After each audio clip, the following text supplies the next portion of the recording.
नमस्कार दोस्तों, बुलिश भारत में आपका स्वागत है। दोस्तों, ये वीडियो मैंने काफ़ी दिनों बाद बनाई है क्योंकि मेरे एग्ज़ाम वगैरह चल रहे थे तो मैं ज़्यादा ट्रेडिंग भी नहीं कर पा रहा था और थोड़ा वीडियो भी नहीं बना पा रहा था।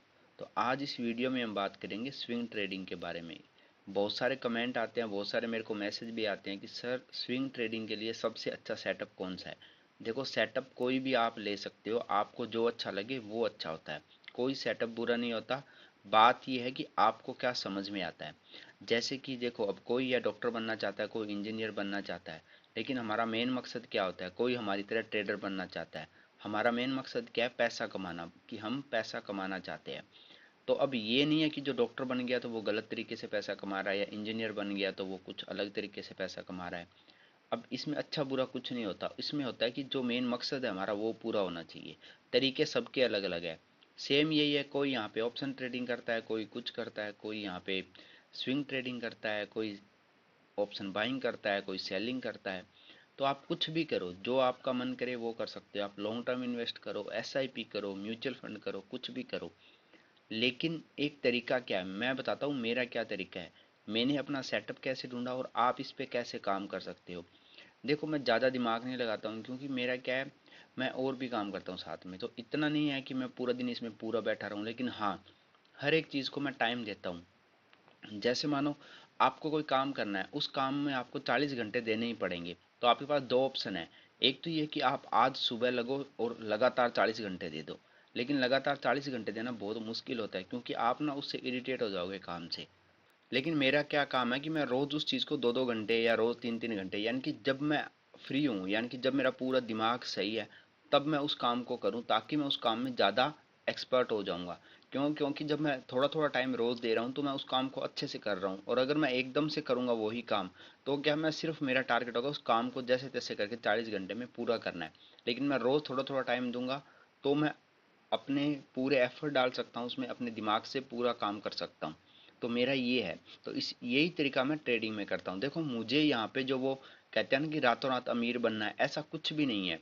मेरा आराम से करना है काम, जो करना है वो अच्छे से करना है, आराम से करना है, रिलैक्स होके करना है। जितना ज़्यादा सीख के करूँगा उतनी मुझे टेंशन कम होगी, स्ट्रेस कम होगा।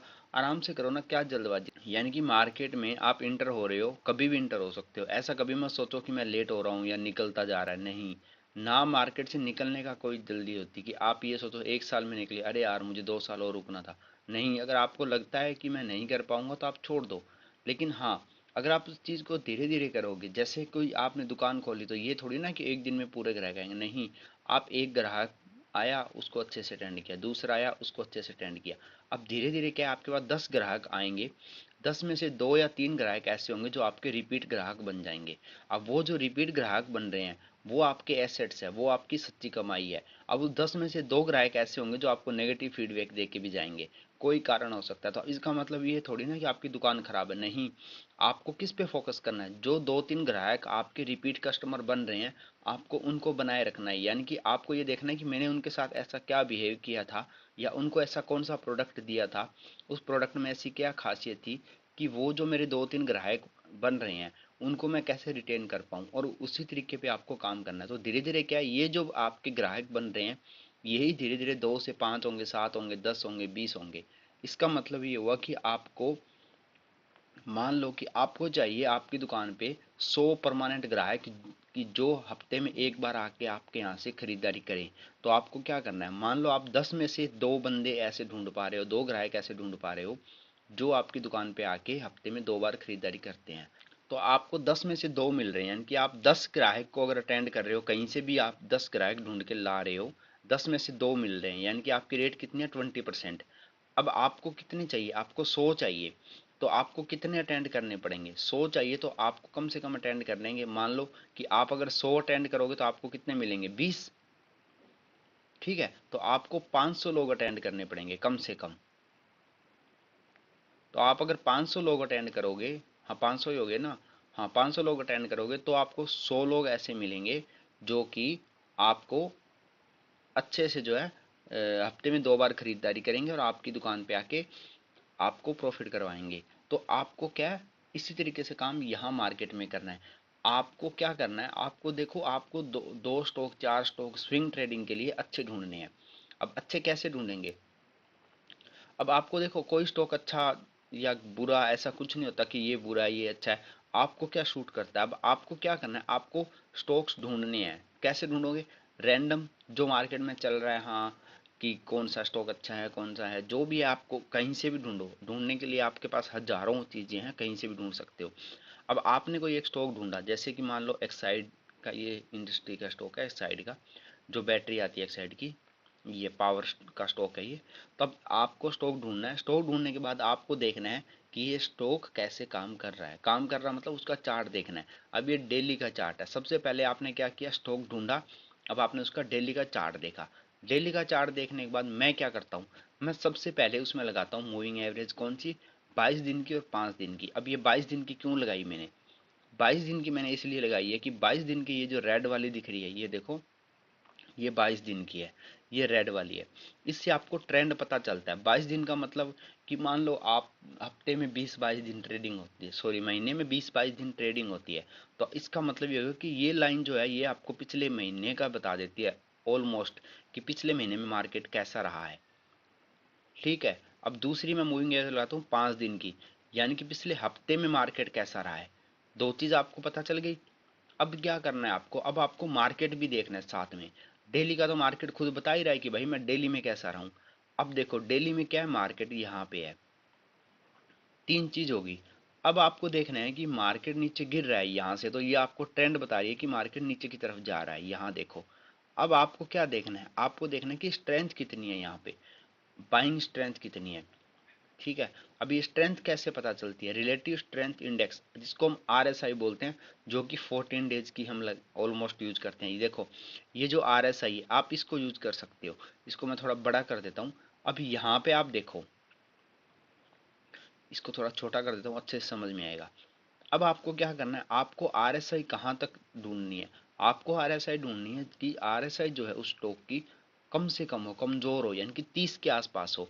अब यहाँ पे अगर आप देखोगे तो आरएसआई कितनी है, ये देखो यहाँ पे आरएसआई कितनी है, ये देखो यहाँ पे आरएसआई लगभग 30 के आसपास है। यहाँ ये 30 का लेवल है ये वाला, तो ये 30, 32, 33 के आसपास आरएसआई है।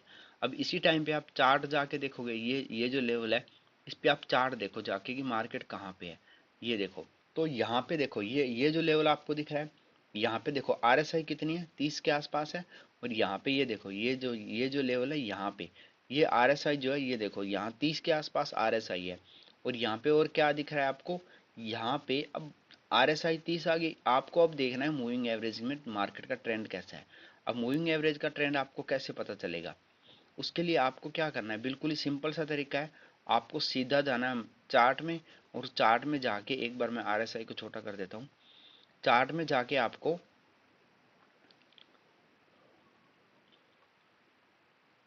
ये देखो, अब यहाँ पे आपको देखना है कि आरएसआई 30 हो गई। 30 होने के बाद ये देखो, लेकिन आरएसआई के साथ ये देखो, ये जो मूविंग एवरेज क्या दिखा रही है कि यहाँ पे मार्केट का डाउन ट्रेंड है। यहाँ पे ये देखो, ये डाउन ट्रेंड आ रहा है। डाउन ट्रेंड है लेकिन शार्प नहीं है ये। इससे पहले देखो मार्केट में धीरे धीरे एक अप ट्रेंड था, अप ट्रेंड के बाद थोड़ा हल्का सा डाउन ट्रेंड है मार्केट में। अब जैसे ही ये डाउन ट्रेंड है मार्केट में, ये दिख रहा है आपको, ये देखो ये हल्का डाउन ट्रेंड है। ये जो दिख रही है रेड वाली लाइन, ये ज़्यादा शार्प नहीं होनी चाहिए, यानी कि मतलब कि लगभग ये बस ऐसे इतनी थोड़ी बहुत डाउन ट्रेंड है तो चल जाएगा, लेकिन इसमें ऐसे नहीं होना चाहिए, ऐसे इतना ज़्यादा डाउन ट्रेंड नहीं होना चाहिए। अब ये लगभग या तो अप ट्रेंड की साइड ऐसे होनी चाहिए, या फिर ये ऐसे थोड़ी नीचे होनी चाहिए। ज़्यादा इसका डेविएशन नहीं होना चाहिए, अपना जो ये एक्सेस होता है ये वाला, इससे ज़्यादा नीचे नहीं होनी चाहिए। सबसे पहली शर्त तो हमारी ये होगी। अब बात करते हैं दूसरी की। दूसरी शर्त क्या है कि दूसरी में आपको क्या करना है, आपको देखना है कि ये जो रेड वाली लाइन है, इसके बाद ग्रीन वाली लाइन, ग्रीन वाली लाइन क्या है, 5 दिन की मूविंग एवरेज है। अब 5 दिन की मूविंग एवरेज आप देखोगे तो यहाँ पे देखो, ये देखो, ये 5 दिन वाली मूविंग एवरेज इससे भी नीचे है। यानी कि ये जो मार्केट का जो ट्रेंड है, ये इससे भी नीचे है। यानी कि पिछले 5 दिन में मार्केट का डाउन ट्रेंड रहा है, यानी कि पिछले हफ्ते मार्केट का पूरा डाउन ट्रेंड रहा है। अब आपने दो चीज देख ली, सबसे पहले क्या, पिछले महीने महीने की बजाय मार्केट पिछले हफ्ते में ज्यादा कमजोर है। दो चीज, तीसरा देखना है आपको प्राइस। ठीक है। प्राइस में आप क्या देखोगे, प्राइस में आप सबसे पहले देखो कि प्राइस है कहाँ पे। अब तीन चीज हो गई, सबसे पहला महीने की जो एवरेज है 22 दिन की, ये देखोगे आप 24 की देख सकते हो, 25 की, आपके हिसाब से, ठीक है। अब मैं 22 की अच्छा सूट करता है मेरे, उसके बाद एक हफ्ते की देखोगे, उसके बाद आप डेली का प्राइस देखो, डेली का प्राइस कहाँ है। डेली का जो प्राइस है वो भी इससे नीचे है यहाँ पे, ये देखो, यानी कि महीने का प्राइस जो है वो डाउन ट्रेंड में है, हफ्ते का प्राइस उससे भी ज्यादा डाउन ट्रेंड में है, और डेली का प्राइस जो है वो इससे भी नीचे है। आपने तीनों चीज देख ली, इसका मतलब कि मार्केट में यहाँ पे कमजोरी है, कमजोरी है। अब आपको स्ट्रेंथ देखनी है, आरएसआई देखनी है। अब यहाँ पे आप आरएसआई देखो, आरएसआई भी यहाँ पे रिलेटिव स्ट्रेंथ कितनी है मार्केट में, बहुत कम है। अब यहाँ पे मार्केट डाउन ट्रेंड में भी स्ट्रेंथ भी कम होगी, इसका मतलब कि इससे नीचे तो मार्केट कहीं पे जा नहीं सकता। क्यों नहीं जा सकता? चांसेस कम होते हैं। क्यों? क्योंकि यहाँ पे मार्केट में बहुत ज्यादा कमजोरी आ गई है, और यहाँ पे वॉल्यूम भी देखनी होती है साथ में। अगर आप वॉल्यूम देखोगे, देखो कब से वॉल्यूम है ही नहीं, ठीक है। अब यहाँ पे वॉल्यूम नहीं है, तो आपको यहाँ पे क्या करना है, यहाँ पे आपको एंट्री करनी है। कब? जब आरएसआई 30 के आसपास है, आपको तभी एंट्री करनी है। आरएसआई ऊपर है 60 70 50 है, तो आपको एंट्री नहीं करनी। मैं नहीं करता, कभी भी नहीं करता। अब सेम ये सिचुएशन यहाँ पे भी बनी है, ये देखो यहाँ पे बन गई। अब यहाँ पे देखो, ये देखो हफ्ते में मार्केट डाउन ट्रेंड में है, रेड कैंडल बन रही है, इसके बाद ये ग्रीन कैंडल बनी है। अब ये जो ग्रीन कैंडल बनी है, आपको यहाँ पे एंट्री करनी है। सेम ये चीज आपको क्या करना है, ये देखो ये करके, ये जो रेड कैंडल बनी है, ये ग्रीन बनी है, अगली ग्रीन पे आपको एंट्री कर लेनी है। लेकिन आरएसआई का आपको हमेशा ध्यान रखना है, आरएसआई 30 के आसपास ही होनी चाहिए जब सबसे निचली कैंडल बनी थी। और ये जो ट्रेंड देख रहे हो आप, ये जो ट्रेंड इसी सीक्वेंस में होनी चाहिए, रेड लाइन सबसे ऊपर, उसके बाद ग्रीन, और उसके नीचे प्राइस, तीनों चीज ऐसे होनी चाहिए। अब यहाँ पे भी देख लो, रेड ग्रीन प्राइस, फिर भी मार्केट ने आपको लगभग कितने परसेंट का मूवमेंट दिया है। यहाँ पे ये देखो, यहाँ से अगर आप देखोगे स्केल लगा के, अगर आप यहाँ पे भी एंट्री लेते हो 12% का, यहाँ तक भी जाओगे आप तो भी 12% का, ये 10-12% का आपको बहुत जल्दी मार्केट मूवमेंट देता है। यहाँ देखो, अब यहाँ पे आपको एंट्री नहीं लेनी। क्यों? क्योंकि यहाँ पे आरएसआई देखो, इधर यहाँ पे देखो आरएसआई 50 के आसपास है, और ये देखो यहाँ पे भले ही मूवमेंट मिल गया, लेकिन आपको क्या है, फिर ऐसे 18-17-18% का दिया है, लेकिन फिर वो आपकी आदत खराब हो जाएगी। इसलिए आप एक सेटअप पे काम करो। मैं बिल्कुल सिंपल है, मेरा रोज 30-40 स्टॉक है जिनको मैं रोज देखता रहता हूँ। उसके बाद में 30-40 स्टॉक में से मेरे को एक दो स्टॉक ऐसे मिल जाते हैं जिनमें मुझे ये पैटर्न मिलता है। लेकिन एक चीज और भी है, जब मार्केट डाउन ट्रेंड में होता है तो ही आपको ये पैटर्न ज्यादा मिलते हैं, अप ट्रेंड में मुश्किल होता है। तो उस टाइम आपको यहाँ पे डिसीजन लेना होता है कि आपको जब मिलेंगे ना, भर भर के मिलेंगे, तो आपको कौन से स्टॉक में लगाना चाहिए, कौन से में नहीं लगाना चाहिए। ये सारी चीजें आपको एक्सपीरियंस से आएगी जब आप धीरे धीरे करने लगोगे। देखो मेरे बताने से आप सिर्फ सीख पाओगे कि हाँ कैसे काम करना है, लेकिन ये कभी नहीं होगा कि मैं आपको बताऊं और आप अगले दिन यहाँ से पैसा बना लो, ऐसा नहीं होगा। तो ये आरबीएनएल का स्टॉक है, इसमें भी अगर आप देखोगे तो ये देखो सेम यही पैटर्न यहाँ पे बन रहा है। यहाँ पे देखो, ये देखो यहाँ पे, इसके बाद ये देखो ये आराम से बढ़िया से अप ट्रेंड मिल रहा है। उसके बाद यहाँ पे डिप लिया, अब इसने थोड़ा टाइम लगा दिया। यहाँ पे अगर आप देखोगे तो इसने थोड़ा टाइम लिया, यानी कितने दिन का टाइम ले लिया, यहाँ से देखो फरवरी से लेके मार्च अप्रैल तक का टाइम ले लिया, मई तक का। तो ऐसे कई बार क्या स्टॉक रुकता भी है, टाइम भी लेता है। लेकिन आपके यहाँ नीचे खरीदने का फायदा ये होता है कि आपको लॉस के चांसेस कम हो जाते हैं। वहीं अगर आप पीछे देखोगे तो ये देखो, ये आरवीएनएल वाला स्टॉक जो है ना, इसकी अगर आप देखोगे आरएसआई 40 के आसपास रिएक्ट कर रही है। तो ऑलमोस्ट आपको क्या करना होता है, जब इसकी आरएसआई 40 के आसपास है तो आपको एंट्री करनी है। लेकिन एक चीज का हमेशा ध्यान रखना है, अब देखो यहाँ पे, ये देखो ये 40 पे आरएसआई कब आई है, इसकी यहाँ पे आई है। अब जब इसकी आरएसआई 40 पे आई है तो इसका ये रेड वाली लाइन देखो, ये देखो यहाँ पे आरएसआई इसकी 25 के आसपास आ गई। अब यहाँ पे जब आरएसआई है तो ये लाइन देखो, इसने यहाँ से डाउन ट्रेंड पकड़ लिया है, यानी कि लाइन इसको क्रॉस करके इसको डाउन ट्रेंड पकड़ लिया है इसने यहाँ से। तो ऐसे जब भी डाउन ट्रेंड पकड़ लेती है लाइन, ज्यादा डेविएशन होता है, जैसे ये इसका एक्सेस है, इससे ज्यादा डेविएशन होता है, यानी कि 40-45 डिग्री तक का होता है, तो आपको नहीं करना, क्योंकि इसने डाउन ट्रेंड ले लिया है। और दूसरा पीछे देखो कितना स्ट्रॉन्ग अप ट्रेंड है। अब इतना बड़ा अप ट्रेंड है, डाउन ट्रेंड तो आना ही आना है। तो ये चीजें आपको हमेशा ध्यान में रखनी है। ये तो ज्यादा बड़ा अप ट्रेंड नहीं होना चाहिए पीछे। अप ट्रेंड के बाद थोड़ा सा ऐसे कंसोलिडेशन टाइप का, या मार्केट रुकता है यहाँ पे, उसके बाद अगर धीरे धीरे यहाँ से मार्केट अप ट्रेंड पकड़ता है तो आपको एंट्री लेनी है। लेकिन यहाँ पे डाउन ट्रेंड ज्यादा है, इतनी ज्यादा डाउन ट्रेंड पे आपको एंट्री नहीं लेनी। अब धीरे धीरे आगे आओगे तो ये देखो, ये यहाँ पे कंसोलिडेशन हुआ थोड़ा सा। अब देखो यहाँ पे फिर है, अब ये यहाँ पे देखो, अब धीरे धीरे डाउन ट्रेंड पकड़ तो रही है। अब इस पे पता चलेगा कि ये डाउन ट्रेंड शार्प होगा या ऐसे रिवर्स होगा। तो अगर ये रिवर्स होने वाला हुआ तो यहाँ पे धीरे से मार्केट एक बार और नीचे आता है। और यहाँ कहीं पे आपको आरएसआई भी देखो, ये देखो इसकी आरएसआई कितनी है, 30 के आसपास है। तो अब इसमें अगर आपको यहाँ से कोई अच्छी ग्रीन कैंडल मिलती है यहाँ के कल परसों में, एक दो दिन में, तो आप इसमें आप एंट्री ले सकते हो। क्योंकि यहाँ पे अब जो है, ये देखो ज्यादा यहाँ पे डेविएशन नहीं है और मार्केट यहाँ पे भी कंसोलिडेट कर चुका है। तो ऐसी चीजें आपको एक्सपीरियंस से आएगी, बिना एक्सपीरियंस आपको ये सब चीजें नहीं आएगी। अब इसमें मैंने एक 200 की मूविंग एवरेज लगा रखी है, इससे आपको क्या पता चलता है, 222 का मतलब कि लगभग पिछले एक साल का। तो पिछले एक साल से मार्केट अप ट्रेंड में है। और यहाँ पे 200 वाली मूविंग एवरेज के पास भी आके मार्केट यहाँ पे देखो कंसोलिडेट कर रहा है, रुक रहा है। यानी कि पिछले एक साल के लगभग एवरेज प्राइस के आसपास मार्केट अब आया हुआ है। तो आपको क्या करना है, ऐसी कोई सिचुएशन बनती है कि मूविंग एवरेज पिछले एक साल की एवरेज के आसपास आता है, तो आपको थोड़ा सा वेट करना होता है। अगर आपको समझ में नहीं आ रहा तो आप ये मूविंग एवरेज लगा के देख सकते हो कि मार्केट का ओवरऑल ट्रेंड क्या चल रहा है। लेकिन जब भी ऐसी कोई सिचुएशन होती है कि इस मूविंग एवरेज के आसपास आके मार्केट ऐसा बिहेव कर रहा है, तो आपको थोड़ा सा ना टारगेट अपना छोटा रखना होता है। और आपको एसएल भी थोड़ा छोटा रखना होता है। एसएल आप कैसे लोगे, सिंपल है, 2% 4% जो आपका एसएल है ना। जैसे आपका टारगेट आपको लगता है 10% का, जैसे मान लो आपने यहाँ एंट्री करी, ये आपका टारगेट है, तो ये कितने परसेंट का हो गया, यहाँ से अगर आप मान लो एंट्री कर रहे हो तो ये कितने परसेंट का है, 16% का है। ठीक है, 17 का मान लो, 17 का है, तो आप इसके अगेंस्ट कितना रखो, 3 या 4% का लॉस रख लो। अब यहाँ से अगर आप एंट्री कर रहे हो तो यहाँ पे 4% का क्या आता है, ये जो है, ये देखो ये जो लेवल है यहाँ तक का, यानी 385 तक का आप लॉस लो। 385 पे कितना, 4% का लॉस है। बस इससे ज़्यादा आप कभी भी लॉस मत लो। आपका जितना टारगेट होगा ना उसका एक चौथाई, यानी कि 10 रुपये कमा रहे हो तो 2.5 रुपये ही दो। तो आप 4 स्टॉक भी अगर आपके नहीं चले तो भी आप कभी लॉस में नहीं जाओगे, क्योंकि इसमें प्रीमियम तो डीके होता नहीं, आराम से बैठे रहो। ये चीज़ मैं फॉलो करता हूँ। इससे क्या होता है, जैसे आपके पास अगर मोटा मोटा मान लो 2 लाख रुपए हैं, ठीक है, अगर आप 2 लाख रुपए हैं और उनको 50,000 चार स्टॉक में लगा रहे हो और आपको 4-5% मिल रहा है, ठीक है, तो आप आराम से एक अपना घर चला सकते हो। आप आराम से टेंशन फ्री होके अपनी सैलरी के अलावा ये आप जॉब के साथ कर सकते हो। कोई ज़रूरी नहीं है कि आप जॉब के साथ नहीं कर सकते। इतने अच्छे अच्छे आजकल रिमाइंडर आते हैं कि आप रिमाइंडर लगा के छोड़ो, यहाँ पे जैसे मार्केट आया आपके पास नोटिफिकेशन आएगा, आपको जॉब में टाइम मिला आप एग्जिट कर दो।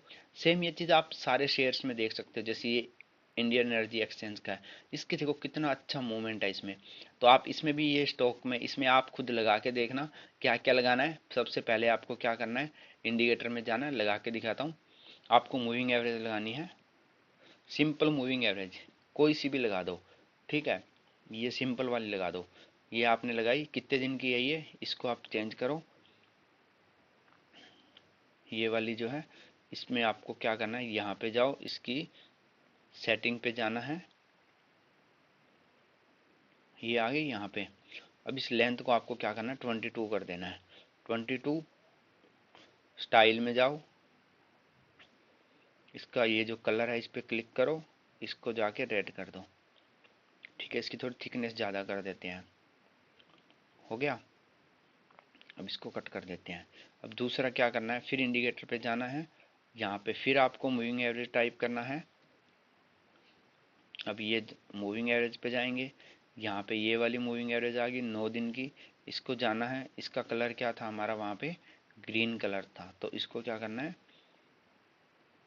ये वाला कलर कर देंगे ग्रीन वाला। और उसके बाद इसकी थिकनेस भी बढ़ा देते हैं। और इसका इनपुट में जाएंगे, इनपुट में जाके यहाँ पे क्या करेंगे, 5 दिन कर देंगे, यानी कि एक हफ्ता, पिछले एक हफ्ते का। दो चीज़ें हो गई।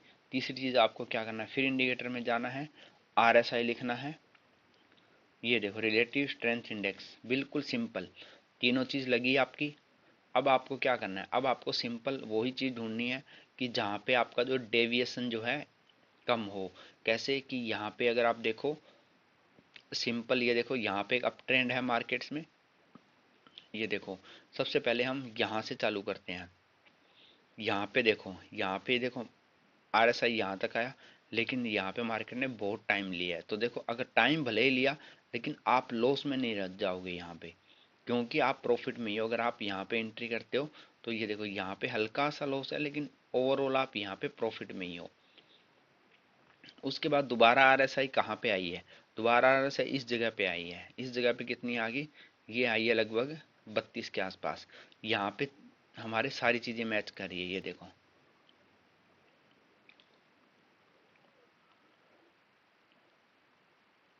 ये देखो, ये हमारी आरएसआई आ गई 32 के आसपास। यहाँ पे देखो, अब इसमें आप अगर देखोगे तो एकदम से शार्प नहीं है, लेकिन ये ग्रीन वाली लाइन है, ये बहुत तेजी से नीचे आई है। और ये रेड वाली जो लाइन है, ये देखो, ये आराम से धीरे धीरे यहाँ तक, ये देखो, ये वाली शार्प तेजी से नीचे नहीं आ रही, जैसी कि यहाँ पे दिख रही है। ये देखो कितनी तेजी से आ रही है। तो ऐसे नहीं आनी चाहिए, थोड़ा सा ऐसे हल्का सा ये चीज होनी चाहिए, बस ऐसे। ठीक है, तो इसके बाद लेकिन ये ग्रीन वाली बहुत तेजी से, और प्राइस उससे भी नीचे है। तो तीन चीज होगी। और यहाँ पे देखो सपोर्ट भी है पीछे। ये देखो, यहाँ पे मार्केट ने पहले भी रिवर्स किया है, तो यहाँ पे आप एंट्री ले सकते हो, इस लेवल पे आप एंट्री ले सकते हो। इस पे अगर आप एंट्री लेते हो तो आपको क्या है, नीचे एस एल देखो, एस एल आपका ये वाला जो लेवल है, ये वाला लेवल आपका एस एल रहेगा। यहाँ पे आपका एस एल है। एंट्री वही 5 7 10% पे आप देखो। मैं होता तो मैं तो यहाँ पे कर देता, मुझे ज़्यादा वो नहीं है, क्योंकि सिंपल तरीका है कि ठीक है, यहाँ पे एंट्री करो और यहाँ पे एग्जिट। हर एक वीडियो के डिस्क्रिप्शन में लिंक होते हैं, वहाँ से जाके कर सकते हो। तो आप वहाँ पे मेरे को फ़ोटो भेज सकते हो, किसी भी शेयर का नाम भेज सकते हो। वहाँ पे मैं आपको बता दूंगा कि इसमें कैसे कैसे ये शेयर काम कर रहा है। लेकिन आप जब खुद नहीं करोगे जब तक, तब तक आप में आपको जो है सक्सेस नहीं मिलेगी मार्केट में। देखो, यहाँ पे प्रैक्टिस का पैसा है, ये मत सोचना कि सिर्फ नॉलेज का पैसा है। अकेले नॉलेज का नहीं है, नॉलेज और प्रैक्टिस दोनों चीज़ का पैसा है यहाँ पे। नॉलेज कितना भी हो, लेकिन प्रैक्टिस आपको करनी ही पड़ेगी। और जितना आप धीरे धीरे प्रैक्टिस करोगे, ग्रो करने की कोशिश करोगे सीखते हुए। देखो, आप धीरे धीरे करते हो तो आपको क्या है, आपका टारगेट सीखना होना चाहिए कि मुझे सीखना है, न कि मुझे पैसा कमाना है। पैसा उसका बाय प्रोडक्ट। आप धीरे धीरे आराम से सीखते जाओ, तो आप धीरे धीरे अपने आप सक्सेस हो जाओगे, और आपको टेंशन भी नहीं होगी। स्ट्रेस फ्री सक्सेस जिसको बोलते हैं, वो रहती है अगर आप धीरे धीरे करते हो तो। देखो, हमें स्ट्रेस फ्री सक्सेस लेनी है, न कि ऐसे भाग दौड़ वाली सक्सेस। ठीक है दोस्तों, तो अगर ये वीडियो अच्छी लगी तो वीडियो को लाइक करें, चैनल को सब्सक्राइब करें। धन्यवाद।